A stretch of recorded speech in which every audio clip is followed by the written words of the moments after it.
everybody, and glad that everything's up and operating. Tonight on DC News Now, the holiday rush begins. We're live at Reagan National with a live look at the predicted travel forecast and hear from passengers ahead of the journey. Heatless in the district. One family says there's no heat in their apartment building. They're whining and saying, "Mommy, I'm cold, Mommy." Why the family says they've reached their breaking point with the apartment complex. Out there for your Thanksgiving holiday travel, we're talking about rain returning out there for tomorrow and then a warm up for Wednesday. More details coming up. A disturbing phone call to a radio station where a body is found in the woods. What the caller had to say before calling police. It's giving season. A look at how organizations around the DMV are giving back to the community ahead of the holidays. You're watching the station covering all of the DMV. This is DC News Now. Hi, everyone. Thank you for joining us tonight for DC News Now at 10 o'clock. I'm Chris Flanagan. Susan Tran has a night off. Thanksgiving travel season now well underway. A live look at Reagan National. AAA projecting nearly 82 million people will fly or drive to their destinations this week. And DC News Now's Daniel Hamburg joining us live tonight at DCA. Daniel, things are a lot smoother than they were just a couple weeks ago. Yeah, Chris, good news is things are mostly back to normal here. Nothing like we saw just 2 weeks ago because of the shutdown. And we talked with people today who said they planned their trip early so that they could avoid the big travel rush. More than 6 million people are expected to travel by air this Thanksgiving week. We were a little nervous last week about what travel this week was going to look like, so we're glad it seems to be on the upside. A steady flow of people at Reagan National Monday afternoon with short security lines and happy travelers. It actually seems pretty good right now. The parking garage is getting a little full, but other than that, it's not bad. Several families we talked with are heading south. So we're going to Dallas. We've got the whole family coming in from Florida, Virginia. Where does my rest of my family live? Maryland. And while some are doing a traditional Thanksgiving get-together, others are changing it up. Kids have a half day tomorrow. We're pulling them out, going tonight to try to get to Disney so that there's no delays. We're not missing our park tickets. Definitely not missing Mickey's Christmas party. In that realm, this family is heading out on a Disney cruise Tuesday to celebrate a 13th birthday. I'm just looking forward to spending time with my daughter and not having to cook a Thanksgiving dinner. With both TSA officers and air traffic controllers fully back on the job, it has those flying feeling a bit better about getting to their destinations. We're excited to go see everybody and glad that everything's up and operating, hopefully as smoothly as it can be this holiday season. So as always, make sure you get to the airport early to leave yourself enough time to get through security. If you are driving, and AAA says nearly 90% of all Thanksgiving travelers will be on the roads, the best times to drive are before 11 a.m. tomorrow on Tuesday and before noon on Wednesday. We're live at Reagan National Airport. Daniel Hamburg, DC News Now. All right, happy and safe traveling to everybody out there getting out of town. And speaking of driving, live look at 495. The 2 new express lanes in Virginia just opened over the weekend. The Beltway extension from McLean makes it for a quicker ride towards Maryland. It also connects GW Parkway to the Dulles Toll Road.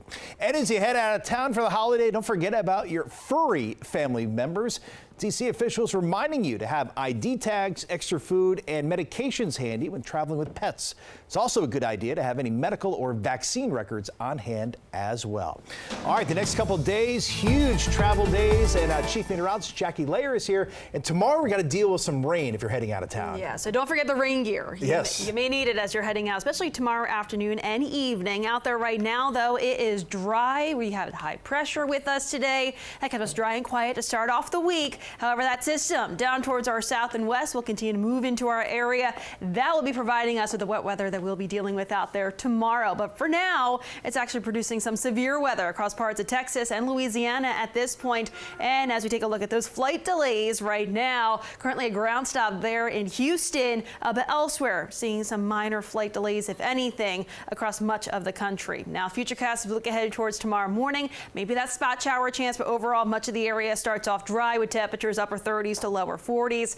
As we look towards the afternoon, though, that green starts to overtake the map, and we're looking at that wet weather across much of the area into the early afternoon and some steadier pockets of rain as we look towards the middle of the afternoon tomorrow before it slowly starts to break apart at least a little bit into your Tuesday evening, and still a few lingering rain showers, especially along and east of the I-95 corridor late Tuesday night. And then as we look towards Wednesday, we're actually in for a warm up that day with maybe a spot shower chance as a cold front will slide through. So I'll have more details on that. Looking towards our Thanksgiving holiday forecast coming up. All right, Jackie, we'll see you then. All new tonight, a man who killed a Baltimore man in this Silver Spring parking garage will spend the rest of his life in prison with no chance at parole. A Montgomery County judge handed down that sentence to Ramon Ramsey. The 33-year-old was convicted of killing Kymani Bailey in July of 2023. Prosecutors say Bailey was walking two women to their cars when Ramsey opened fire. His mother describing her son's big heart.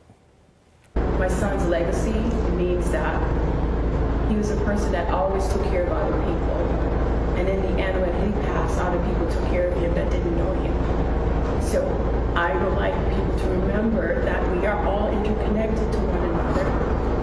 Prosecutors say Ramsey had been kicked out of a nightclub shortly before the shooting and did not know Bailey. In Northern Virginia, a father facing charges after his 4-year-old son accidentally shot himself inside their home. Happened over the weekend on Town Square Court in Dumfries.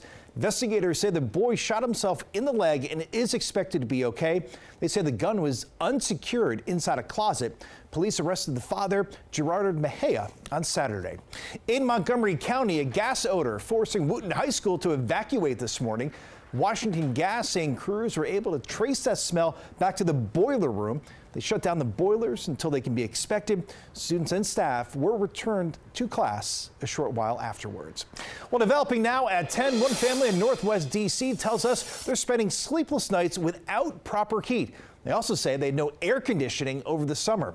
Our Ben Dennis documented those concerns at the time and returned to the same apartment. And Ben, that mom says she's really at her breaking point right now. Yeah, you really feel for Christina Perry and her 4 children. Chris, she continues to take care of them. Some of them have health issues, including a 3-year-old, soon to be 4, who has respiratory problems. The whole family going to sleep without heat this summer. They didn't have AC for quite some time. We reported on that issue then, but now she's looking for more accountability. Ben is beyond cold. Inside this 3-bedroom home at the Pinnacle Apartments on Peabody Street, Christina Perry fights back tears around her 4 children. At her wit's end, she says the heat doesn't work and her children need help. What do your cat do at night? All night? He meows. Say it again. He meows all night. Why is that? Because he's cold. My kids, 3, 4 in the morning, they go to sleep at 7, 8 o'clock at night. They're whining in their sleep. Mommy, I'm cold, mommy. A small space heater from a local nonprofit won't be enough to keep everyone warm on the coldest nights, and they're only going to get colder. My oven, that's a gas stove, keep us dry, right? But then we have right above us where the smoke detector goes off because of the fumes that it emits from the gas stove when we try to use that to keep dry. We were in this very apartment mid-July when Christina's air conditioning didn't work. Nights then spent sleeping in sweat. She also couldn't get a resolution from property management.